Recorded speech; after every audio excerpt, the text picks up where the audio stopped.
Assalamualaikum warahmatullahi wabarakatuh. Halo teman-teman semua. Kami dari kelompok 12 Pendidikan Pancasila, Prodi Pendidikan Antropologi FIS HUNM akan membahas mengenai Pancasila sebagai paradigma ilmu pengetahuan di Indonesia. Pancasila sebagai paradigma ilmu pengetahuan adalah aktualisasi Pancasila di bidang keilmuan sebagai panduan etik pengembangan ilmu. Menurut KBBI, istilah paradigma berarti daftar semua bentukan dari sebuah kata yang memperlihatkan konjugasi dan deklinasi kata tersebut model dalam teori ilmu pengetahuan, kerangka berpikir.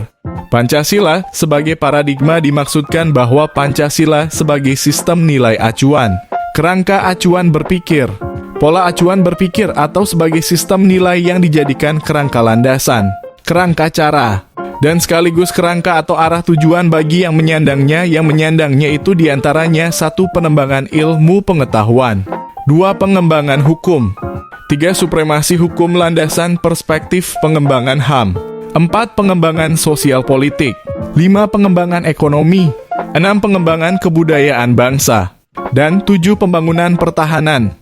Pancasila memberikan dasar nilai-nilai dalam pengembangan ilmu pengetahuan dan teknologi, yaitu didasarkan moral, ketuhanan, dan kemanusiaan yang adil dan beradab. Dengan diletakkannya pengembangan ilmu pengetahuan di atas Pancasila sebagai paradigmanya, maka perlu dipahami dasar dan arah peranannya dari nilai Pancasila sebagai berikut. 1. Aspek ontologi bahwa hakikat ilmu pengetahuan dan teknologi merupakan aktivitas manusia yang tidak mengenal henti dalam upayanya untuk mencari ilmu dan menentukan kebenaran dan kenyataan. 2. Aspek epistemologi bahwa Pancasila dengan nilai-nilai yang terkandung di dalamnya dijadikan metode berpikir.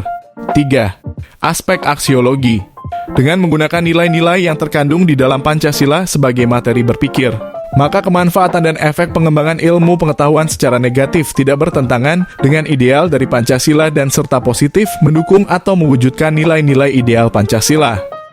Pancasila sebagai genetivus objektivus dan genetivus subjektivus. Istilah Pancasila sebagai genetivus subjektivus dan genetivus objektivus dapat ditelusuri dari pendapat Darji Darmodiharjo yang mengatakan Pancasila bisa sebagai genetivus objektivus maupun genetivus subjektivus. Menurutnya, menempatkan Pancasila sebagai subjek yang memberi penilaian terhadap segala sesuatu yang menyangkut kehidupan bermasyarakat, berbangsa, dan bernegara. Atau dengan perkataan lain, sebagai genetivus subjektivus berarti mengonversi Pancasila sebagai suatu sistem filsafat. Sebagai sistem filsafat, Pancasila dalam arti praktis dipandang sebagai produk dan pandangan hidup, dan dalam arti praktis. Di sisi lain, Pancasila merupakan genetivus objektivus berarti Pancasila berkedudukan sebagai objek yang dapat dikaji secara ilmiah dengan menggunakan kerangka berpikir teoritis Barat. Koento Wibisono menyatakan bahwa bidang filsafat Pancasila dapat dibedakan menjadi 2, filsafat Pancasila sebagai genetivus dan filsafat Pancasila sebagai genetivus subjektivus. Sebagai genetivus objektivus, artinya nilai-nilai Pancasila dijadikan objek material dalam telaah filsafati. Nilai-nilai Pancasila bisa dikaji secara teoritis akademik menurut sudut pandang aliran-aliran filsafat tertentu. Misalnya, nilai-nilai Pancasila dikaji dari sudut pandang filsafat pragmatisme, eksistensialisme, fenomenologis, dan lain-lain. Berdasar pada uraian-uraian sebelumnya dapat dikemukakan beberapa simpulan perihal Pancasila dan kaitannya dengan ilmu pengetahuan.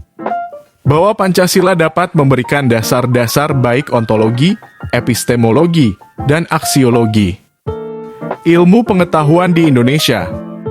Pancasila sebagai dasar nilai pengembangan ilmu pengetahuan dan teknologi di Indonesia. Pengertian dasar nilai menggambarkan Pancasila suatu sumber orientasi dan arah pengembangan ilmu. Dalam konteks Pancasila sebagai dasar nilai mengandung dimensi ontologis berarti ilmu pengetahuan sebagai upaya manusia untuk mencari kebenaran yang tidak mengenal titik henti.